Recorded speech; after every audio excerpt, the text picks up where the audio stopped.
అంతేకాదు పక్క రాష్ట్రంలో తెలంగాణలో కులగణన చేసినప్పుడు వాళ్ళు ఎంతో రీసెర్చ్ చేసి కొన్ని వందల క్వశ్చన్స్ ఫార్మాట్గా తయారు చేసి అద్భుతంగా చేశారు. అదే ఫార్మాట్ని ఫాలో అవ్వాలని కోరుతున్నాము.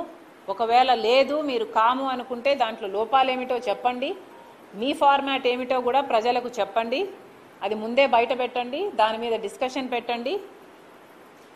అన్ని జరిగిన తర్వాత ఈ కులగణన జరగాలి, అది కూడా తొందరగా జరగాలని కాంగ్రెస్ పార్టీ డిమాండ్ చేస్తుంది.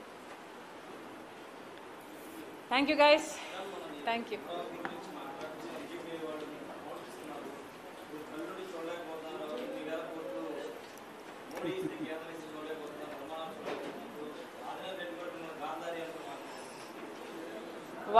వాళ్ళు కౌరవులు అంతే కదా, అంతమంది ఉన్నారు, అంత జనాభా ఉన్నారు, వాళ్ళు కౌరవులు కాక ఏమవుతారు అమ్మా? ఇక్కడ అర్థం చేసుకోవాల్సింది ఏమిటి అంటే మోడీ మనకి ఒకటి కాకపోతే ఒకటైనా న్యాయం చేస్తుంటే సరే నేను గాంధారీనని నేను ఒప్పుకుంటా.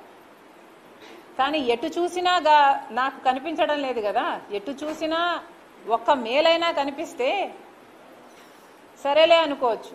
స్పెషల్ స్టేటస్ ఇచ్చారా అంటే స్పెషల్ స్టేటస్ ఇవ్వలేదు. పోలవరం ప్రాజెక్టు సరిగ్గా కడుతున్నారు అంటే అది కట్టడం లేదు. కడప స్టీల్ ఫ్యాక్టరీ వస్తుందా అంటే అది రావటం లేదు. వైజాగ్ స్టీల్ ప్రైవేటైజ్ కాకుండా చేస్తారా అంటే అది చేయటం లేదు.